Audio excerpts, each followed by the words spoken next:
Yeah, we just found out Doug was a rock star. We didn't know that. So, Well, that's super cool. That and $5 gets you the Starbucks. It's still all good. So guys, we are just so over the moon to be with the both of you today. And, James, my first introduction to you was in The Secret, all those years ago. And you were one of my favorite people in The Secret, by the way. Thank you. I thought you did such a tremendous job, and you really have this beautiful way of taking really complex ideas and making them super simple and easy for us all to digest. One of my favorite teachers says, John Maxwell, he puts the cookies on the low shelf so we can all eat them, and I love that. You have a way of simplifying things. And I think that's a real indicator of true brilliance and intelligence, is being able to take complex theories and simplify them and make them understandable. So we appreciate you for that. And we also know that one of your main beliefs is, law of attraction is wonderful and we can vision that, but action is where the rubber meets the road for you. And you're all about taking action, which, we believe in firmly. And then your gorgeous wife, Bear, it is so nice to see you. And you are an artist. Is that right? You're an artist. Is that right? I've seen some of your paintings are... The lighting's not real good in here, but yeah, she's got paintings all over the place. The last one you posted was amazing. They're so deep. Yeah. They're really deep. There's an intricacy there. They're multi-dimensional. I'm sure they have so many layers of meaning, but there's a depth there to that. And yeah, so I'm sure there's a lot of meaning behind those and the complexities there. And isn't that the case with us? There's a lot of complexities with us. And so I think today what we wanted to talk about was... With us meaning women? Is that yes, or in general? yes. Hello. Yeah, that's a good way to put it. James, we can just sit this one out if you want. Yeah, we could just let's just go, have a snack. Create a breakout room. Go cry and wait for it to be over. Make sure we don't say anything. No. So there's a lot of depth and complexity there. And James, you had such a journey, from this rise to fame, and you were everywhere on Oprah's couch and every major media outlet. And just, you were like the darling of that personal development world. And then you had a tragedy that had happened, and everybody can read about that in your new book, and they should pick it up. And what's the name of that book again for everybody? The Business of Redemption. The Business of Redemption. And the business of redemption like nobody's business. That is for sure. No pun intended. Yeah. So we want to talk today about navigating, because you guys live together, work together, you're married together, and we're interested in how other people, successful people in this space, navigate this kind of complexity, right? Because it's a challenge. So how did you guys meet and fall in love? What is the story there of the two of you? How did we meet? I'll let you start with I used to be part of a network marketing company. I wasn't really into it. It was the first time I've even I tried it, I dabbled in it. And it happened to be, they were bringing on a speaker and they said, oh, it's someone from The Secret, but they didn't say who. And I'm like, well, maybe I'll go check it out, see who it is. And it turned out to be him.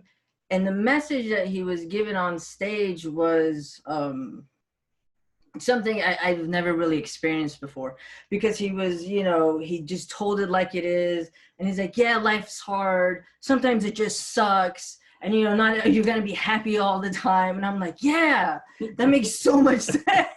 Yeah, I'm not happy all the time.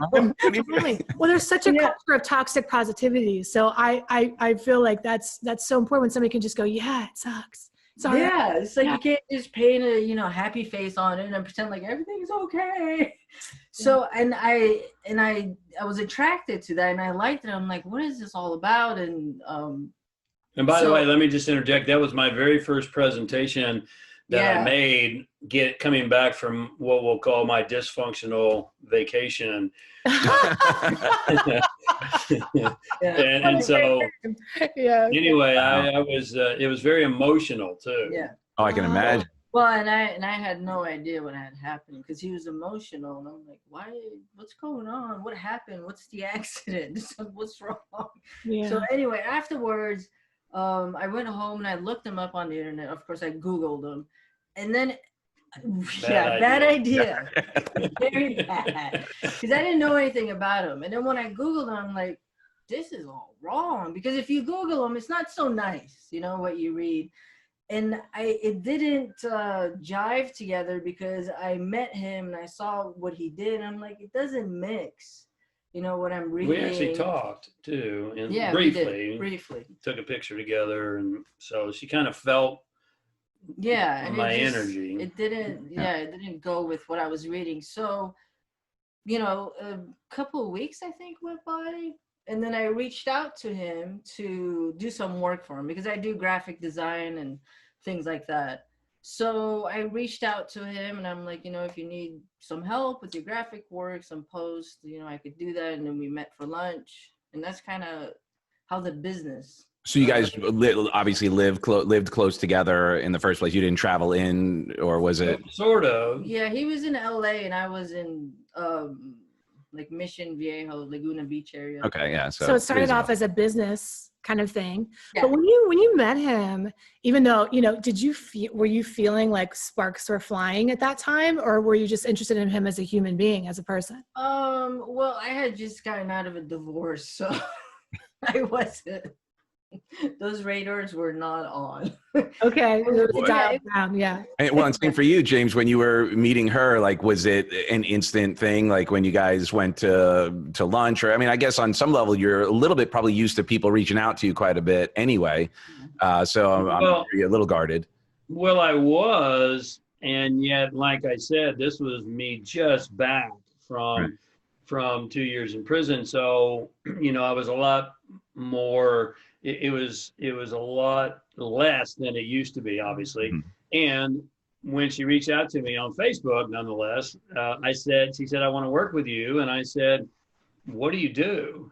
And by the way, just as a side note, I don't answer personal messages on Facebook anymore. So it's not that I don't want to. If you want to contact me, get on my wall, because it's just a full-time job and I can't do it. But back then things were slow and coming slow. And so I said, what do you do? And she said, well, I'm a graphic designer and I think your social media needs help. And it did. It seriously did. And so I met her, and long answer to your question, I knew there was something special about her, but again, I was not in the market to be in a relationship either. I was just trying to put the pieces of Humpty Dumpty back together. I was shattered. Mm-hmm. I mean, I came out in 2013 and I was homeless. I mean, the time she contacted me, I was living with my parents because I was homeless, and I was $20 million in debt, which makes broke look really attractive. Sure. And I was just distraught and mentally and emotionally. And so I wasn't in that space either, but I'm very sensitive to energy. Mm-hmm. And I knew there was something special about her because of her enthusiasm and because of her belief in the message. I was intrigued, really intrigued. So we started off as a business, you know, in a business aspect. And I just have to say, to her credit, you know, $20 million in debt, I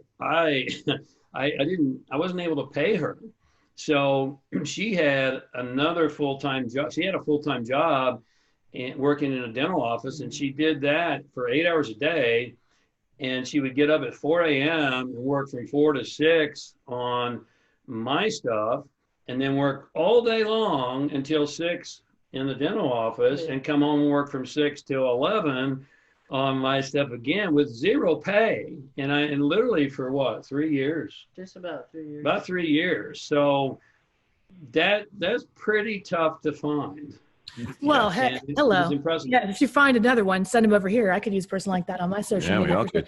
So I'm wondering. No, if we find another one, we ain't throwing over to you. No, I'll tell you that. Yeah, keep them. But here, I'm wondering, you know, I think that, you know, there seems like there's an element here of, sure, you know, belief in James and the message that he had. But once you learned about his story, and you connected the dots and said, how this story has been spun with this accident, essentially that's what it was, right? This accident that has happened, turned into this, you know, witch hunt, right?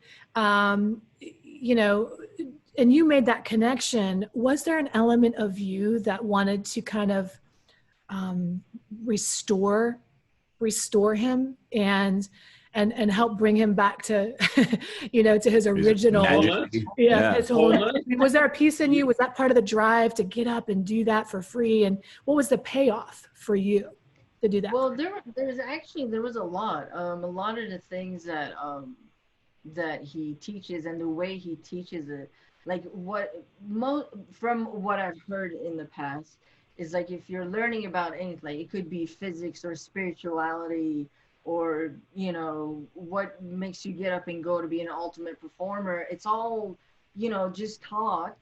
But you can't, like, you could tell someone, oh, if you could bring something with all of your energy into creation, okay, well, how do I practically do that?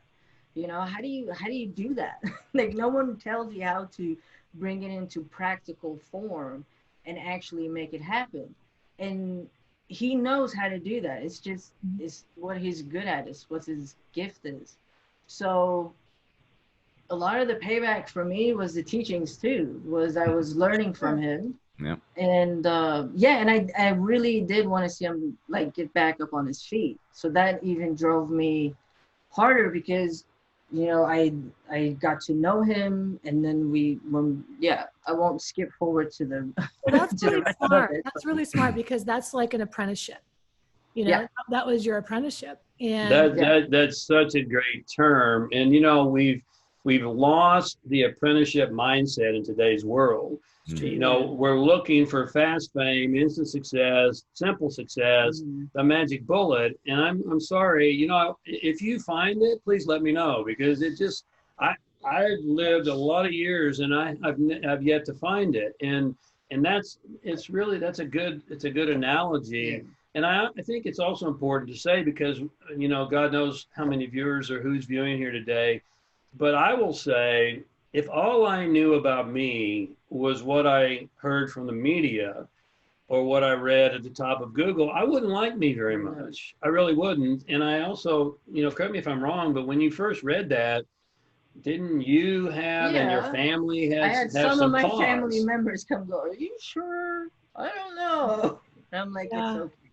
It's okay. Of course. But yeah, I mean, that's media. That's what the media does. Right. Well, yeah. The cool thing is that part of the reason that you're so successful is because you don't don't believe everything you think. Don't believe everything you read, don't believe everything you hear. And with this ability to be a challenger in life and be a questioner of things and really be have the courage to figure it out for yourself. And think for yourself. Exactly. Yep. Think for yourself. Yeah, for sure. So how long before you? That's definitely not a commodity right now. We could talk for days around the COVID circus, which I'm a fan of calling it, around thinking for yourself. And all the chaos between Democrat, Republican, and all that. And I know that's not why we're here today, but this is a fundamental in relationships too. And so over time, we built a friendship. Yeah. And her openness and her curiosity, I mean, she's like the snoopiest, most curious. That doesn't sound good. No, you are. What are you doing? You're that neighbor who's always like, what's going on over there? Her shoes again. No. Yeah. Why are they doing that? Yeah, why are they doing that? It's my binocular. She's not that bad. But she has this voracious appetite to know. And so when we would get together for business meetings, when the business was done being talked about, she'd go, okay, are we done? I'd be like, yeah. And she'd go, all right, so I got my list here. And she'd bring out this long list. And for me, given what I've been through, there was a time where there would be thousands of people in a room hungry to learn. And of course, all that was gone. And so to have someone who was so voracious to want to learn, and it gave me purpose. It gave me an opportunity to live my purpose and to share the things that I've experienced and learned. And then we, because of that, she became even more attractive, and we started to become really great friends, still just platonic, just friends and in business together. And was there a time, and maybe it's skipping ahead a little bit, that either of you were dating someone else while friends that could have created either some awkwardness or concerns or any, I mean, was that something that was part of the journey? Well, I was, yeah, I was, and I was not in a good relationship, good person. I was just not in a good relationship at the time.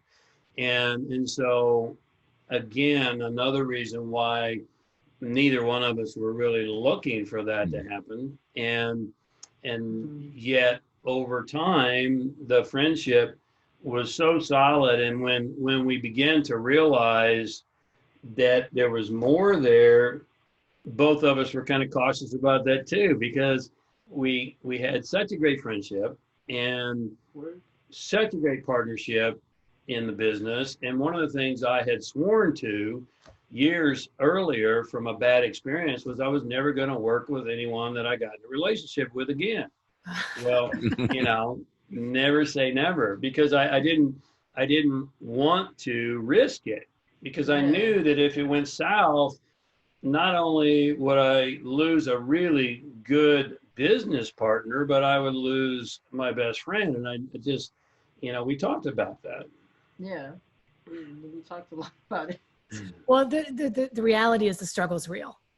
And I think that what happens is there are a lot of couples that work together that portray, I mean, we've seen this recently with Rachel and Dave Hollis. I don't know if you know who they are, but they're motivational speakers, and she's written a number of bestsellers. She's like the female Tony Robbins at this point, right? She's filling stadiums. I mean, and they were teaching relationship advice. The part of their thing was like this podcast they did together, and they're teaching how to have an exceptional relationship, and everything looks really good. And then we have this lockdown situation, and that's not what happened, but they're like, we're getting a divorce.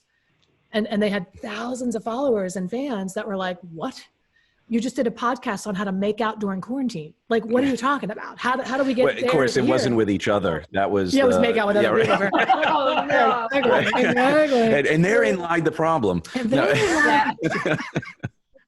So I think, well, it's not the first time that's happened, and you know, we do work. Tough. It is tough. We do work with relationships. We have a 3-day experience called the Redemptive Relationship Experience, and a lot of the clients we're talking with and working with are having a tough time because, you know, wait a second, you mean we can't leave? You know, we can't travel. Wait, I have to be with you all the time now. The only thing that made this tolerable was that I had to go to work most of the day. Yeah, exactly. And that's what saved us. And so a lot of people are confronted with that right now. Yeah. And it really, that's where the rubber meets the road. what would you say? And for me, you know, I'm a really independent person, and I need time to think and to be quiet. And I don't, you know, I was just telling Bear this morning, and Bear's very independent too, and she needs time, that kind of time, and she paints and all those things. And I was just telling her this morning, we were talking about, I don't remember how it came up, but my time in prison. And I said, it was the absolute worst thing that could have happened to a guy like me, because it was 24/7, literally nonstop, cursing, fighting, noise, TVs full blast, you know, drugs, heroin. It was horrendous for a guy like me who likes solitude and quiet and space. And Bear comes right back and goes, so that means it was the best opportunity for you, right? And I'm like, yeah, okay, nice reframe. You taught her well, yes. Yeah. And she's right though, because we grow the most in the crucible of challenge. And that's why I believe right now, and I'd love to hear your guys' opinion on this, but I think we're living in potentially the most powerful time in history, because this circus that we're a part of is pushing our buttons, and it's causing us to see who we really are. Mhm. And do we really have the ability to rise above the reptilian? And I was teasing about the reptilian thing, but not really. You know, the limbic system, the reactive part of our brain is a very low level. And so do we have the ability to choose to respond versus just react to external stimulus? Like today we go to the gym and you have to wear a mask when you're working out. Well, okay. Yeah, I'm not being, you know, I work out hard. I'm breathing my own moisture back in. And so are we going to react from the limbic system, or are we going to go, okay, you know, this is what we're dealing with right now, and so let me rise above it. And I think it's a great opportunity for all of us in our relationships as well to say, hey, how good are we at relating, which is what a relationship is about. What do you think some of the biggest challenges are of working together and living together? You know, if you could categorize them, or just give, you know, one or two, whatever, these have been the greatest challenges that we've had. And then some advice on how you've gotten past that. Go ahead. Well, you can't call in sick. I don't feel good today. I don't want to work. You tried it, didn't work, right? Well, you guys are lucky in the sense where you don't do the same thing, right? Barry, you're not speaking, writing, right? You're really you're the underbelly of that, right? The support system. Well, yes and no. She's coming more and more. I mean, we're being asked to do more and more of these couples interviews, and like with our Project Stay Home group, which meets every Thursday, she's an integral part of that. She's got a lot of that within her, you know, like you obviously do, Heidi and Doug, and she's kind of resistant to it because she you know, has historically been behind the scenes, but more and more she's stepping into that and realizing that she's got a lot to offer. And I'm of course all for that. Mm-hmm. So what do you think some of the challenges are for you guys, other than calling in sick? And what's been some of the stuff that's really come up? You're not kidding. I know. You are not kidding. Not able to, especially when you live with a guy who gets up at 4 a.m. every day, and you know it's kind of hard to sleep late. But anyway, go ahead. I would say I mean, what are some of the challenges? Challenges are, I think a lot of them are the ones we did our best to address this year, kind of with the schedule and all that. No? Yeah, the scheduling, or if something is due, I mean, these are like small ones, I think. But let's say there's something coming up and it's due, and it has to go through me, and then he gets the final say of whether it's good or not or whatever. And so you're still doing like the graphic arts and that role you were playing. That's still your focus. Yeah, I take care of like all of the event production on all the back end website, the commerce side. I take care of all that stuff. Okay. So like when something needs to go up that's brand new, or a new program we're going to put together, I have to put it together in the background. So it doesn't work without her. Right. Yeah, he'll come out and say, the underbelly, like the carriage, supports. Yeah. I'm you know. He'll be like, I got an idea. Let's do this. And my head is going, okay, I got to create that. I got to create this. And it has to go there. And then I have to do this. Yeah. He's like, is it done yet? Why aren't you excited? Come on. This is a great idea. And why isn't it done yet?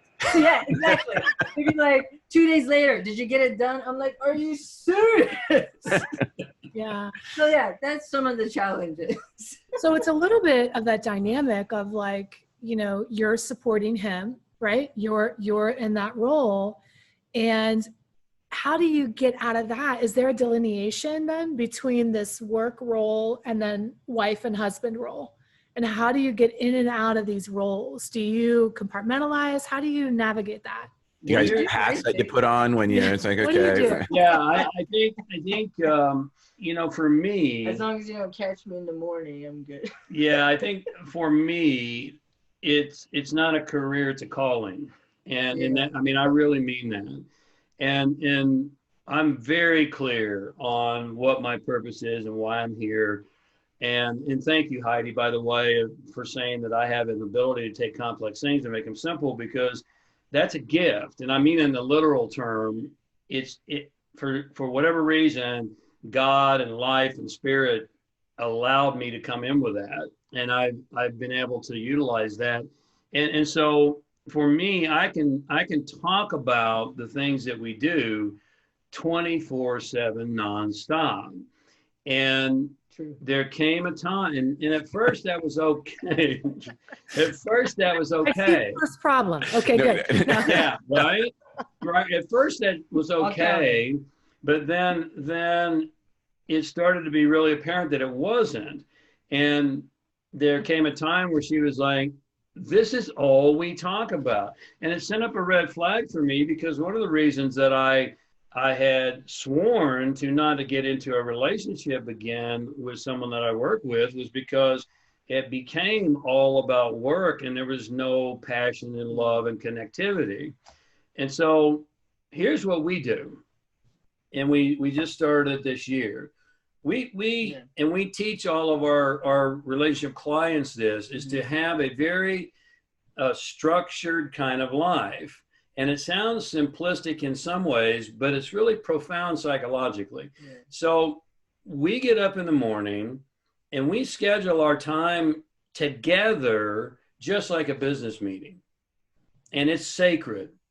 So, like, for instance, I'm in a mastermind group, and I recently got this text saying, "Hey, we're moving our time to X on Wednesdays." And I said, "I can't be there, because that's our time, and that's it's sacred." Now, could I have gone to Barry and go, "Hey, on Wednesdays, can I just miss?" And she'd go, "Sure," but I'm not going to do that. And that's a commitment we made to each other. Yeah. So we have that time in the morning, like first thing in the morning, we have our coffee time where we talk about our dreams.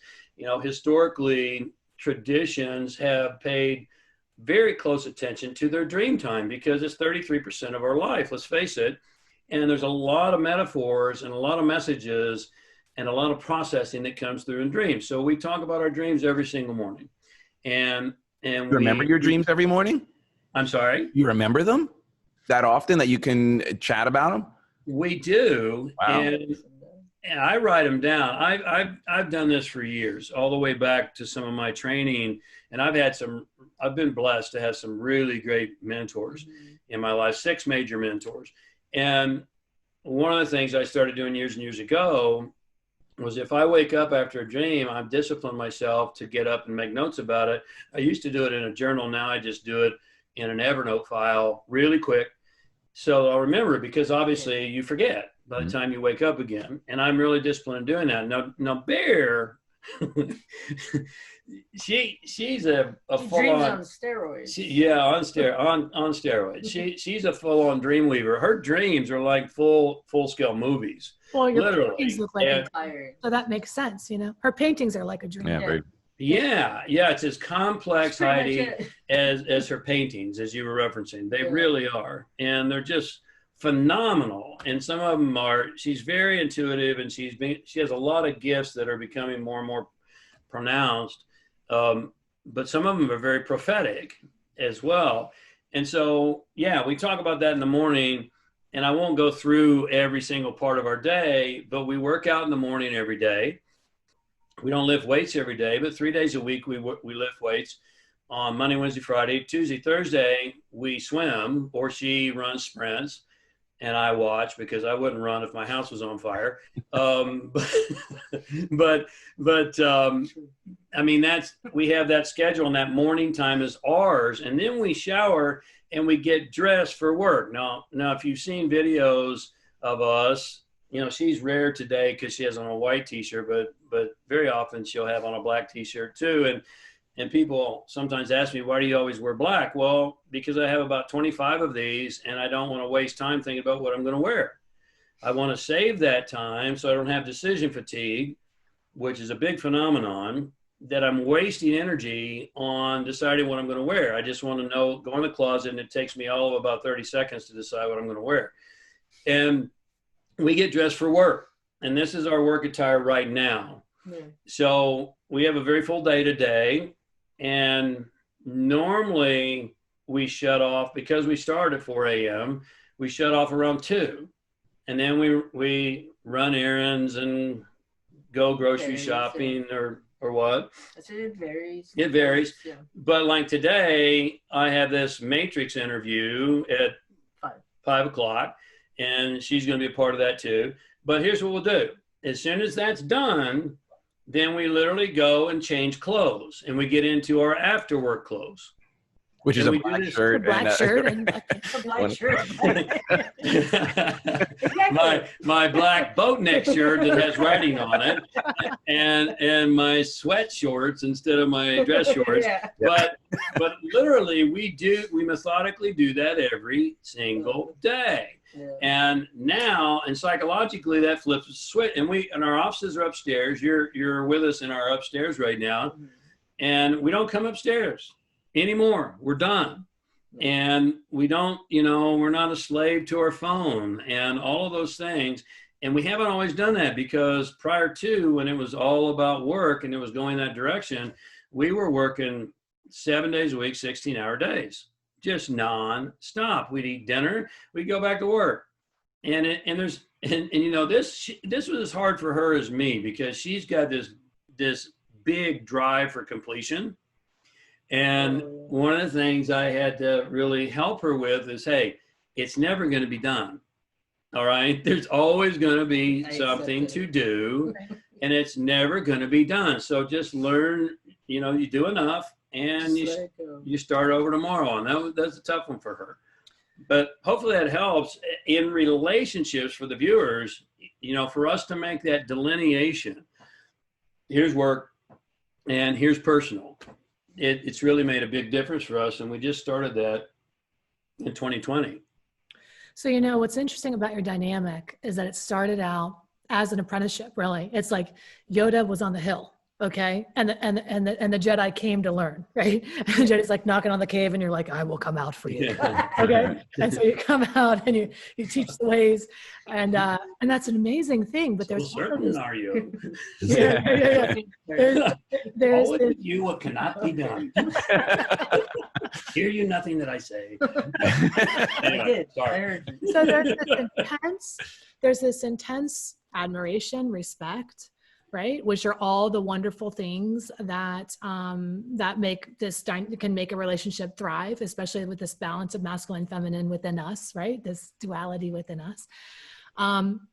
But I wonder, that can be a hard thing to break sometimes, right? So we're teacher apprentice, and we have that dynamic set up from the beginning. And so I imagine, even as working, that you're the underbelly, right? You're the support system. You're still in apprentice and kind of expert apprentice model, at some points. So I'm wondering, is it hard to have that kind of, Bear has her own genius, her own zones, her own, magnificence. What has she taught you, do you think? Oh no. Well, let me be a while. Yeah. Bear, I don't think it is an apprentice teacher role anymore. Mm-hmm. I think it's, and that ended some time ago, and you can correct me if I'm wrong. I have learned as much or more from her as she's ever learned from me. Now I've been on the planet longer, and I've maybe certainly studied a lot more things, and yet the highest degree of awareness is intuition, the intuitive awareness, and she's got that in spades. And she has, the main thing she's taught me for the first time in my life is what love really is. And I thought I knew what love was, but I didn't. I really didn't. What did she teach you that you didn't know about love? I'm sorry? What did she teach you that you didn't know about love? Lots of things. Like, I believe that true love is sacrifice. And I know that's a harsh word to a lot of people, but if you look at the root of the word sacrifice, it's to make sacred. And so what we have to do for anything we love is we have to lay something of a lesser value on the altar of life for something of a greater value. And I had to set aside a lot of my preconceptions, my own insecurities, my own fears and uncertainties, because I was very relationship averse. Mm. And if you know anyone who knew me previously, they would tell you the minute something got challenging, I was out. I was done. And I was very fond of saying, hey, I'm married to my mission, period. And I was so much a man on a mission that I had no room for man not on a mission. Mm-hmm. And it was totally unconscious and unaware. And through Bear's help, I have gone back in my history because, psychology tells us 95% of what we do is driven unconsciously. And I was totally unaware, but I now am aware of when that clicked in way back in my childhood. And it was because of a deep-seated insecurity and a relationship with a father who was overbearing, and it was never good enough for him. Yes. And so I became this man on a mission to prove to myself and hopefully to the world that I was worthy. And I had to learn to set that aside. And I think, I don't know, how am I doing? Well, James, what's so interesting about what you said is that, when we a lot of us have that experience that have this, dysfunctional background, right? And then we say, all right, I'm gonna prove my value. And then we lose it. So we go, it wasn't there, and then we say, okay, God, what's my value without all that stuff? And here comes Bear alongside of you when you had none of that stuff. And at first it's like, wow, okay, somebody's gonna be with me and love me. And there's no agenda attached to it. There was no, like, this is James Ray. This is, back in the in the glory at the height of everything, where you really couldn't trust that anyway, could you? No. So alongside you, you'd be like, well, what's the motive here? What are you trying to get? What are you doing? But here she comes and she's with you. And I've heard you guys refer to, relationships as war, or that, you stick it out and you do. And so I think that's a really good testimony to say, yes, I believe everything we do is a trade, right? We're all kind of bartering in our lives, right? We're giving up one thing for the other thing, and everything pays a price, psychological, emotional, financial. You're paying a price for everything ultimately. But you guys, what I'm hearing you say is that she's shown you how to stick in, how to be there, how to not give up, and how to weather the storms or the seasons, of those relationships. And that's one of the most valuable lessons couples can learn, is that relationships aren't a perpetual spring.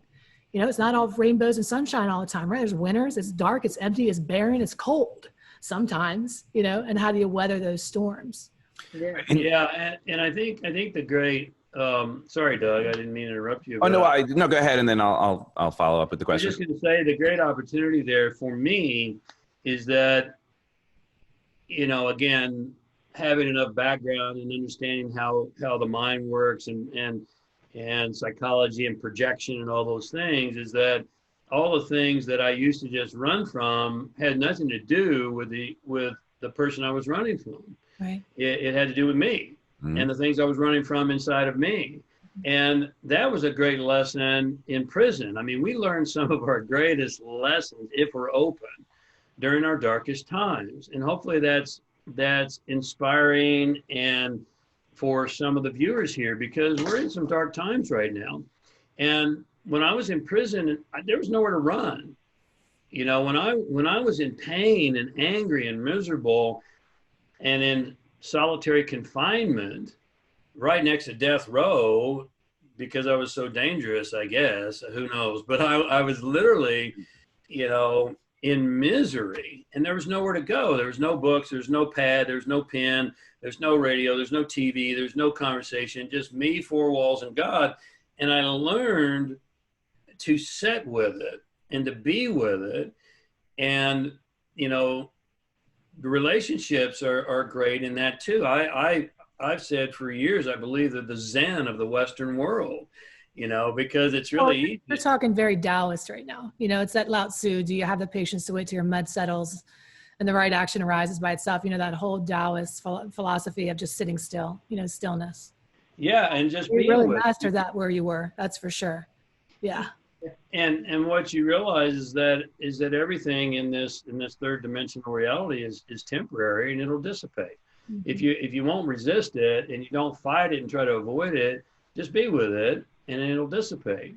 Doug, you were going to say something. Well, it made me think of a few things. One was, do you find some of your challenges with each other stemming in the personal realm or in the professional realm? Like, where does it come up more if you're having a spirited debate or, you know, sort of battle, as it were, in the war reference? And then I just had a separate question about. You could remind me after, but just curious, like where does it show up for you guys? Ooh, Go ahead, babe. I'm gonna say it's a mixture of both. Yeah, I mean, it shows up in work and it shows up in the personal too, and that's the. I mean, I think that's probably one of the hardest thing. One of the hardest thing that you deal with when you work together is because it happens in the work relationship and it happens in the personal relationship. So it's like, you know, twice the. I think, and you tell me if this is true or not. Okay. Right? Yes. I think that I've changed a lot from pure boss mode to more partner mode, and I know I need to do that. And if she's gonna, and you know, be honest, if I still got work to do, I got work to do, and we all have. I'm open. I know I got a lot of work to do, but I feel like I've changed a lot. No, you have. Yeah. Well, that's what I meant by the teacher apprentice. It's like a boss employee teacher apprentice kind of a thing. Yeah. And finding a way to balance that out, because that's, you know, in some circumstances, I guess it could be very sexy if the boss is, you know, super powerful and you get the boss, you know what I mean? Like, hey, role play that. That's kind of sexist. I don't know. It is sexist. It is sexist. It is sexist, because I'll tell you what. What am I, a piece of meat? If the roles, Yes. if the roles were reversed, okay, and the woman was in the teacher apprentice, right, or it was her company and he was the carriage supporting, a lot of that dynamic does not work, right? Because he in some cases we have this old paradigm about feeling emasculated or feeling, you know, like we're just taking orders or doing whatever. And so, yeah, I actually think that is a gender conversation for a later discussion down the road sometime, because that's a whole can of worms. And that's a rabbit hole, right? But no, we as women, I think it's a little more acceptable to have that old paradigm of the man as the leader, right? And so if we subscribe to that notion, it's not gonna hurt us. But if we don't subscribe to that notion, okay, and we were like, no, it's a partnership. You're talking to a Capricorn. I know, and you're full of crap. You're talking to a Capricorn who has a Mars and Mercury in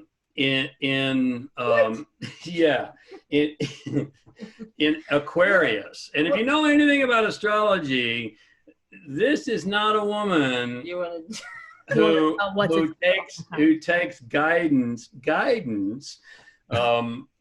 That's not true. So what'll happen? Hey, you're doing it right now. What do you mean? Yeah. See, that's true.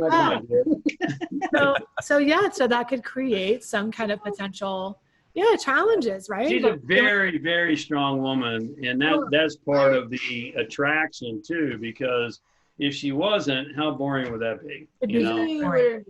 No, I couldn't stomach it. You couldn't. If you were a yes dear, kind of be like, you know, pretty soon it's like, no, grow a spine. Right. No, I think challenge provides that over. Yeah. A lot of it, I think, comes from the fact that we worked together first. So there was that mutual understanding between us. And then when we became friends, then there was like a whole nother level of understanding. And then when we entered into a relationship, we actually talked about it all. Like, how is this going to affect, you know, the business and our friendship? So we kind of do our best to keep it categorized. So when we're in work mode, I'll let, like I'm going to say, I'll let him have it. I'm like, go for it. Be the boss. Be the boss, man. Yeah. Not sometimes, but sometimes when I get all this work to do, like, is it done yet? I'm like, you just told me yesterday.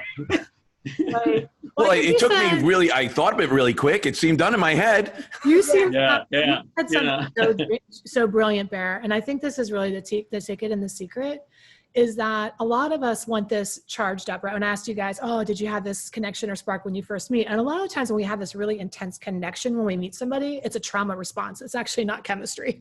It's like, oh, you're going to trigger me and this is going to be terrible. Let's go, you know? yeah. But you guys started off as friends. And we did too. We started off as a friendship. There was not this immediate, well, for him, of course. No, I'm just kidding. But we started off as friends too. And what's so beautiful about that is when you become lovers, you then remember how to treat each other as friends. Yes. Where the reverse is true. You know, we forget basic concepts of friendship. We're kind. We assume the best about each other. We're respectful. You know, we have these friendship guidelines of how to be a good We friend. listen. We listen. To each other. Right. Mm-hmm. But when it starts off just this attraction and you start sleeping together right away and all this crazy, you know, we have no foundation. When we lose attraction, we don't know how to be friends. Yeah, Either. and they're like, oh, I'm not We sure don't I know how to like be you as a friends human. And I don't even like Then I discover when I don't sleep with you anymore, I don't even like you. Yeah.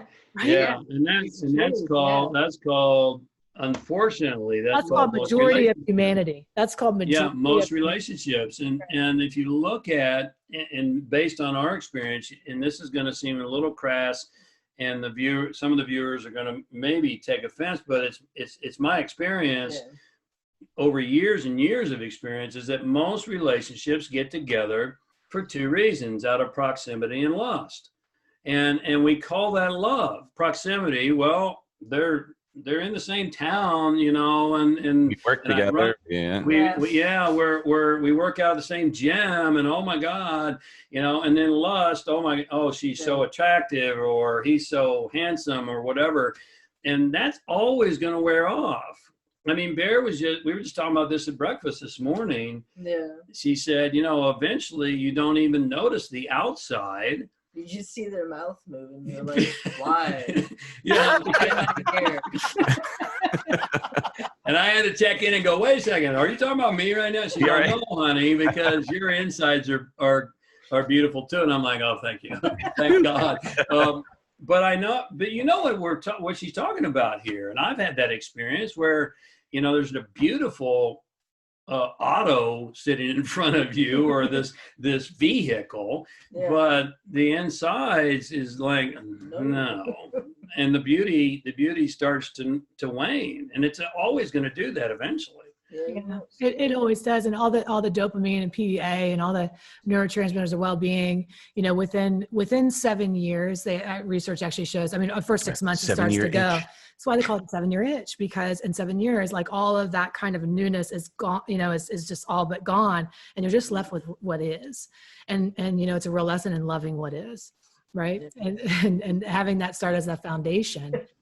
For everything. But we don't, we go into relationships wanting to change people or wanting to fix them, or we marry people's potential instead of the reality of who they are. And then we spend a lifetime trying to fix it. Well, and then also as you were starting to work together in the relationship and all of that, I know, James, you obviously have had your career, you already have your model, you already have what you do, and obviously you modify it over time. Did you ever want to have a partner in that world? Like, I know working together, but like to share the stage, to share the experience. That's such a great question. No, it's a really good question, and I so did not. In fact, I remember years ago, I was in a shamanic workshop, and one of my major teachers said to me, you know, why don't you find a partner? And I was always flying solo. I mean, I did everything solo. I went to the Amazon, and I went to Egypt, and I mean, I was all over the place doing all this stuff. My mom used to say to me, don't you want someone to go with you? And I'm like, no, I really don't, because I was really good alone. And now I say to her all the time, I want to take you to the Amazon. I want to take you to Egypt. It's totally different now. But my teacher said to me, why don't you find a partner and the two of you can work together? And I straight up, no pause, just instantaneous. I don't want to work with someone. I want to do it myself. And now it's so much richer because Bear has an incredible life story. And, you know, as much as mine has been this hellacious roller coaster ride, so has hers. And that's what brings us together. I mean, her and her family escaped from a war-torn Iran in the dead of night across a barren desert at the risk of being killed, to get away from the oppression and war. And that was the beginning of her life. And so, you know, those kinds of things are what make us. It's not our victories that make us. It's our challenges and our failures, if you will, that make us. And it's what bonds us and molds us and makes us stronger. And so she brings so much of that to the table. And sometimes, you know, when we're working in groups, whether it's in our relationship experience or with our Thursday night Project Stay Home, there's things that come out of her and I'm like, dang, that was good, you know. And that's why I keep encouraging her to really own that. And it's still, you know, she's still a little. Yeah, you don't want to see the behind the screens before we get on camera. It's like, yeah. I don't want to do a video. No, come on, honey. Camera's rolling. Oh, Yeah. No, that's what the edit. That's what the retake is for, because sometimes it gets caught, you know. And we're live. Yeah. Wow. Well, you guys are such a beautiful couple. And you know, the fact that the way that you started, and Bear, I really love, you know, your belief in James and being able to see past and see through really the stuff that just wasn't true, the stuff that really wasn't there, and being really to think for yourself and for you, James, just to be open to that experience, you know, coming from that place of deciding a long time ago, hey, I'm not available for that, but then saying, you know, yeah, I'm open to the possibility and opening yourself up, and look what's happening now. You know, the two of you are coming together, being able to do this work together in whatever capacity, whether you're on camera or off camera. We cannot underestimate the value of a beautiful support system, right? I mean, that structure, it's like the root system. We don't see that complexity underneath that makes all the things grow and flourish, but the root system is the most important part of anything. Yeah, and being able to be that is a beautiful thing. I totally agree with you. And one of the things that we talk about with our clients is that compatibility is good. And what's more important is unity on essentials. And that's something that we work really hard to define and to clarify. I mean, let's face it, most relationships come together out of proximity and lust, or whatever you want to call it. And we make all these assumptions that here's this woman who grew up in this environment way over here, and here's this guy who grew up in this environment way over here, and they're just the same, and we come together and we're supposed to get along, but we don't really understand each other beyond the surface. And so we sit down at regular intervals and do relationship check-ins. Not that we don't talk. I mean, we do everything together pretty much. And so it's not like we wait till once a quarter, but we schedule it once a quarter to sit down and go, okay, here's our values, here's our vision, together our vision, here's our purpose, together, here's the purpose for our relationship. How are we doing? And let's grade ourselves. And we just had our second quarter, and it's enlightening, because you know, many times she goes, hey, I think you can do a little bit better here. And sometimes I'm totally unaware. And I'm like, wow, really? Talk to me about that. Tell me more. And vice versa. And I think that's something that I know, I don't believe it, I know is going to bond us and any relationship for the long haul. Well, right. By putting yourself in purposeful vulnerability. Well, it's humility. It's willful, intentional humility to be able to say, and you know, vulnerability to go, what could I do more of? you know, what am I not doing okay, and where could I be better? I mean, I think we're just so afraid, you know, to get that feedback sometimes, that we don't ask it. We want to put the Band-Aid on a flesh wound, you know, we want to put the filter on, we want to make it all prettier than it is, but the growth happens in the truth. The truth will set you free, but we got to know what the truth is. So that you know what Gloria Steinem said, right? The truth will set you free, but first it'll piss you off. Exactly. Yeah, I just learned something else today. Yeah, exactly. It's so true. It's so true. That's right. That's right. We got to be willing to do that, willing to see it. So you were, before the COVID craziness, were you already working as much together, or did this also have a gift in now creating more opportunities to do more things together? Actually, not much has changed for us besides the fact that we can't have a date night and go to the restaurant without wearing a mask. Yeah, you know, without wearing a mask. You know, it's fortunate that the COVID virus is so intelligent that it won't attack you when you're eating. You can take your mask off. Amazing. You know, it's like, okay, wait, they're drinking. Don't mess with them. It also knows that when you're sitting there, it's okay, but if you get up and move, it's like, it's like a fish. See something tiny, goes after you. Yeah. That's right. Yeah. Get him. But I would have to say it has changed. I think, well, I mean, we work together from home, and when I did live speaking engagements, which aren't happening too much anymore, you know, except on Zoom. I'm doing a couple of events on Zoom next month. But she would go with me because she runs all the AV.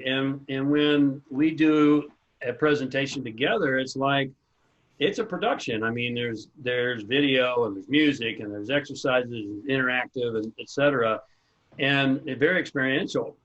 And so we've always done that. But the one thing that has changed, I believe, since COVID circus is that Bear has come more to the forefront. And, you know, just the fact that we're here today, more and more people are seeing our videos together.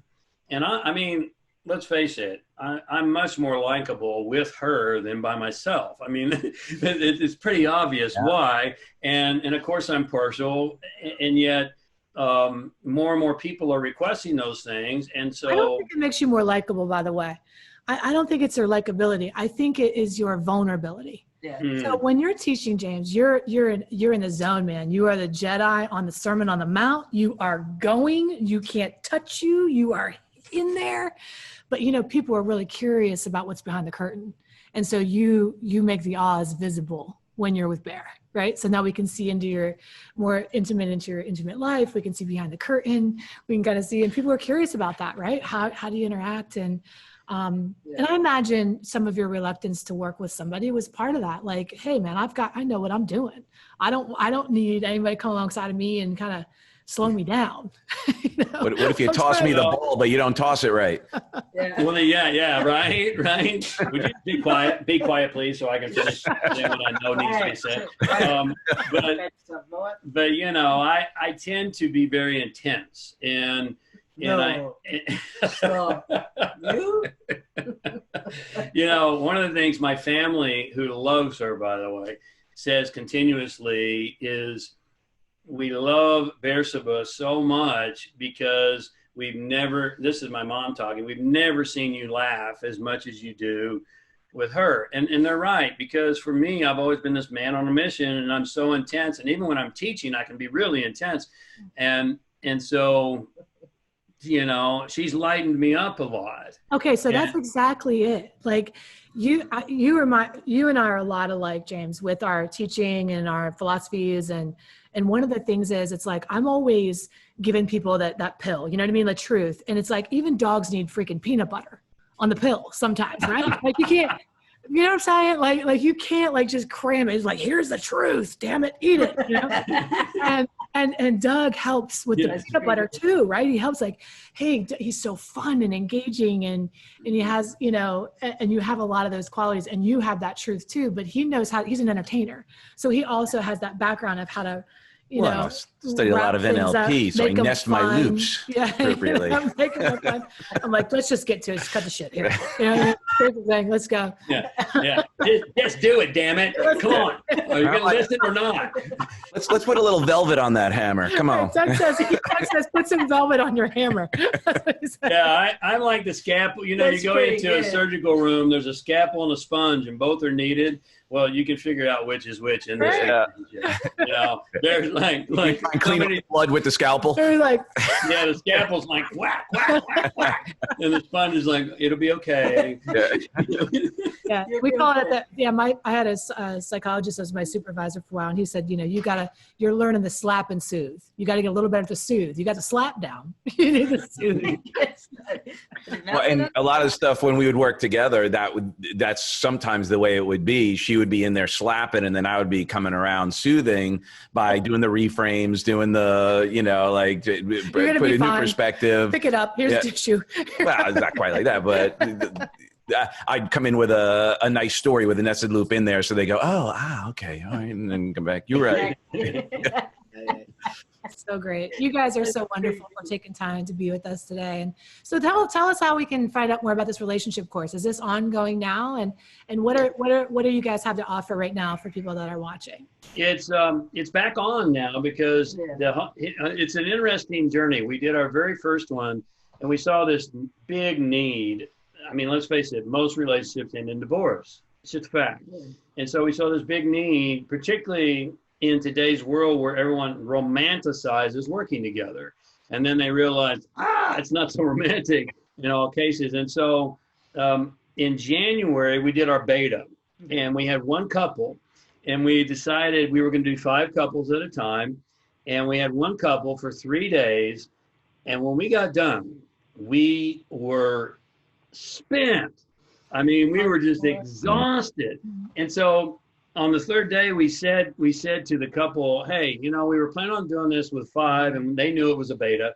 And let us ask you, if there had been 4 other couples here, would you have been as forthcoming and as open as you were this time? They're like, no, you know. And by the way, I don't want to sit here and listen to everybody else's chatty stuff, you know. And so we realized that we needed to do it with one couple at a time, and we take it by application only. It's called the Redemptive Relationship Experience. And if anyone's interested, they can go to jamesray.com. And it's back on now because we can now do it because it's only 4 people. It's me and Bear and a couple. So the hotel that we utilize here in Henderson can take up to 10 people with the whole COVID circus. So we're good. So it's live in person? It's a live in person type of thing? Yeah, it's live in person. Okay. And it's a 3-day deep dive immersion, and it's work. Yeah. It's work. I mean, it's roll up your sleeves. Let's get really clear on who you are individually and how that comes together, and more importantly, how we're together going to move forward and agree on what we're going to create together. It's a lot of work. And so that's called the Redemptive Relationship Experience. And that's one of the things we have going on right now, and that's on jamesray.com. The other thing we have coming up is the redemption experience, not relationship, just the redemption experience. Is a 2-day online Zoom that we have coming up August 15th and 16th, where it's 2 full days of really diving into those unresolved emotional issues, those reptilian reactions, if you will, that so many of us are confronted with now, where they came from, how to bring them up into consciousness so that you can heal them, release them, and literally free yourself to move forward. Because let's face it, guys, you know, I hope we're wrong, but I don't think we are. Bear and I firmly believe that things are going to get tougher than they are now. They're going to get worse than they are now.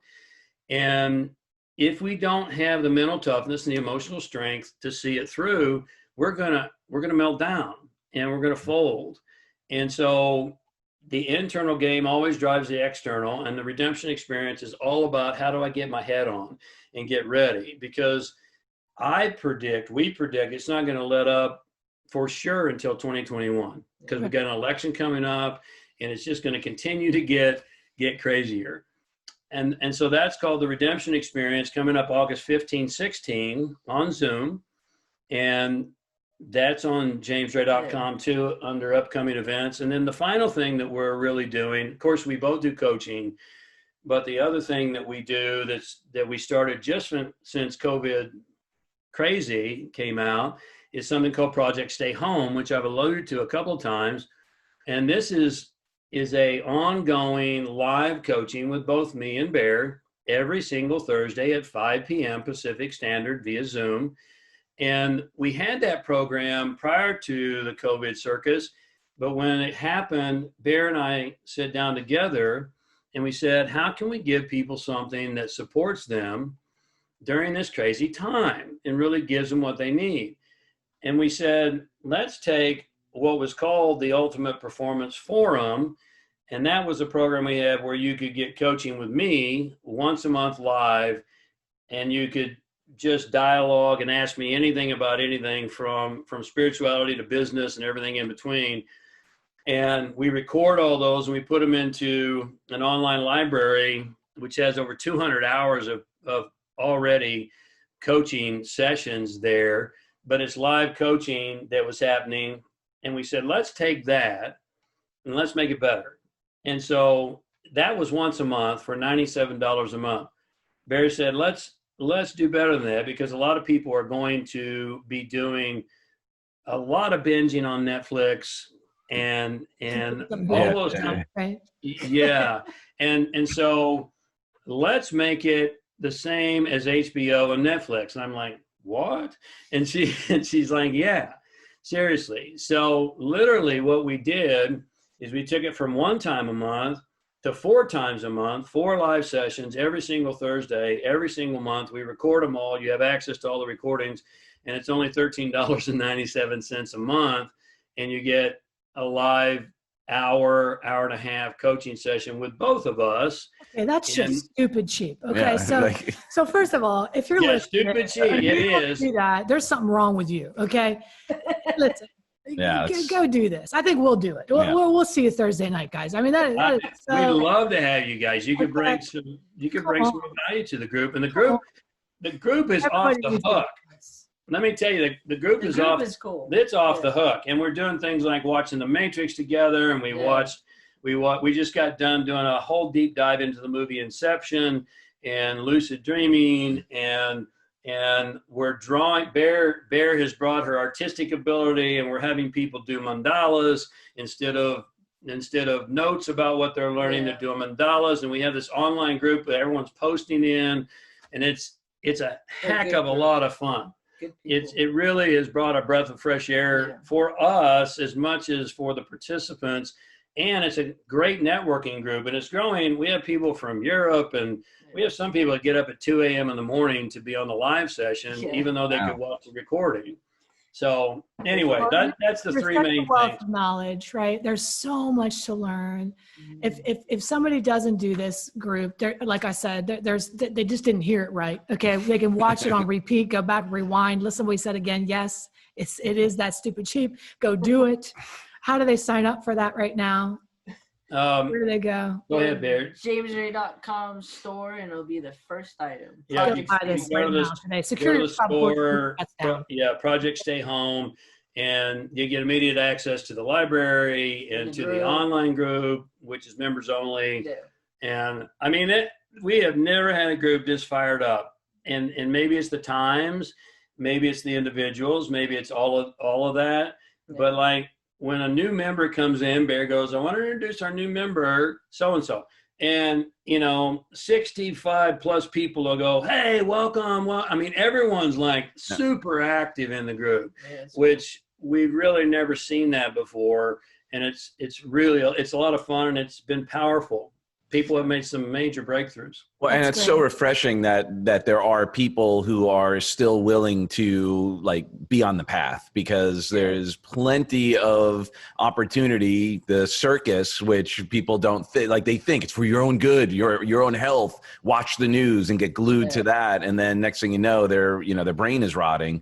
So it's really encouraging to hear that people are still willing to find alternative ways to get some guidance, because that's why what's obviously why we do what we do, and obviously we ask you guys to come on, because there are people who are hungry, and the more we can put that opportunity out there, the more they feel, oh, I want to learn more about that. Oh, okay, cool.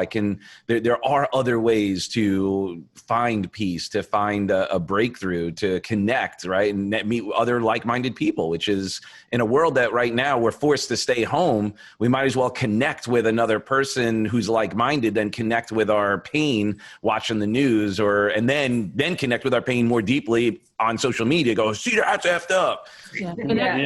Connect and grow. Well, Heidi, what's fun is, and I almost mentioned this earlier, but I believe it was you who mentioned the Tao and Taoism earlier. Maybe it was Doug. No, but nonetheless, one of the things we've been doing as a group, we gave them a 66-day challenge, because University College of London said it takes 66 days to develop a new habit. We said it was 21, but now we know it's 66. And we gave them this breakthrough challenge for the whole group to do. And one of the things we've been doing together is reading the Tao, one passage in the Tao, which if you've ever looked at the Tao, it's one page, every morning as a morning beginning or meditation, and then have discussions about what Lao Tzu is really saying to us all these hundreds of years before Christ. And so we're doing a lot of really innovative, creative, and fun things there. And it's, to your point, Doug, it's the most important time. And I know that seems, in our business, all four of us, it seems self-serving, but it's freaking logical that if you don't get your head on right and your heart right, you're not going to make it through this, because we're getting sucker punched right and left with all this earth-shattering, hey, we believed we had all these liberties and all these rights, and little by little they're being taken away. And what are we going to do about it? And we either spin out, or we stand up and we start to step into who we really are. Amen. And that's what we're wanting to help people do. Yeah. And that's what they need. We all need it to some extent, but just witnessing the cognitive, the emotional and spiritual dissonance that is happening, and people are looking for a place to double down on to get their certainty back. And sadly, double down on bullshit. They're doubling down. A lot of people are doubling down on something that's going to keep them stuck. And it's really, I know that's opening another can of worms. That's why we'd love to. Too bad you're not local. Be having dinner. We'll be out all night chatting about. Well, we're going to see them on Thursday nights in that group, okay? Because one of the questions I did want to ask you, is the we talked about some books. It's totally a tangent, but it was just a question I wanted to ask you, because we talked about I forget the book. Oh, Gnosticism and so forth. Did you read the Life and Teachings of the Masters of the Far East? Yes, okay. I have that collection out in my library. My I should say our library now is mine. My library. And I tell you how much I've changed, because if anyone's watching who knew me previously, if they happen to come over to my house and said, "Hey, can I borrow this book?" No, put it back. Because that's like my resource and my research, and I make all kinds of notes and everything. Mm-hmm. But I have read that, and the Tao, it holds a very special place in my heart. I read that every single day to start my day when I was in prison, and Lao Tzu really touched me deeply, and I've read it numerous times, and now we've talked about that Bear needs to write a book called The Tao According to Bear, because here's Bear's interpretation. So we read the Tao, and I say, "Okay, honey, what'd you get?" And she says, "Well, if you just stop blah, blah, blah so much and just settle down, your life wouldn't be so jacked up." Yeah, really? You got it. Really nice. Hey, you know the Tao of Pooh, Benjamin Hopp to the Tao of Pooh, right? Yeah. So the Tao of Bear. Yeah. The Dow Bear is going to be it's going to be a bestseller. The first time I read the Tao, it was like coming home. It was like the first time that I read anything that went, this is resonating. This is echoing my thoughts. This is what I've known to be true all along. And finally I found something echoing that back to me. It was such a sacred, profound moment for me. It really changed my life. Very cool. Yeah, that's awesome, guys. Love it. Well, we'll see you Thursday night. We're going to put the link in here to join, okay, the group. And sure, Joe, you can wrap it up. Well, yeah, I mean, we of course more than appreciate your time, and I believe for the most part, our mission has been accomplished in sharing what it takes to succeed, to thrive, both working and living together. Because I think more and more we're going to see that. I think that there's going to be, as well, it's happening by proxy, but also I think that even when it comes to raising families, or, you know, like getting on the same page, having, like you shared earlier, James, and that would have been a huge rabbit hole we could have gone down about how people are relating to the experiences they're being pushed in front of with COVID craziness and the decisions they have to make. But really it's based on how they're processing it all inside, and then the mirror that they have access to. So we truly appreciate your sharing, and it's been our privilege and pleasure. Any final words that you guys like to share before we let you guys go and prepare for your next rocking conversation? Go ahead. Well, I want to say thank you. We appreciate you guys having us on. We're honored to be here and answering your questions, and hopefully we were helpful. What's your last thought for the viewers? My thought for the viewers: be kind to one another. Yeah. Hello. I like that. Yeah. My last thought would just be, remember who you are.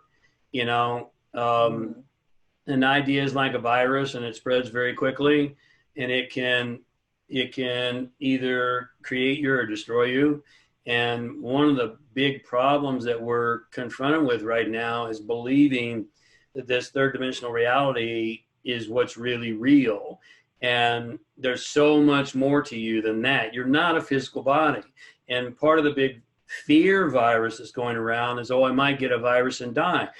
Well, you're so much more than this physical body. And I'll stop there, and I'll just leave that as a seed. And maybe that's an idea that'll fester to create you, because it certainly won't destroy you when you begin to realize who you really, truly are. Yeah. Amen. Underneath it all. We are all Neo. We are all the one. Yes. True. Yeah. Together, I am because we are. Yes. Yeah. Love it. Well, awesome, guys. Thank you so much. We love you for who you are and who you aren't. And we look forward to more rocking with you. And we'll see you on Thursday. Yes. Okay, guys. Thank you. Thanks so much. God bless. Lots of love. You too. See ya.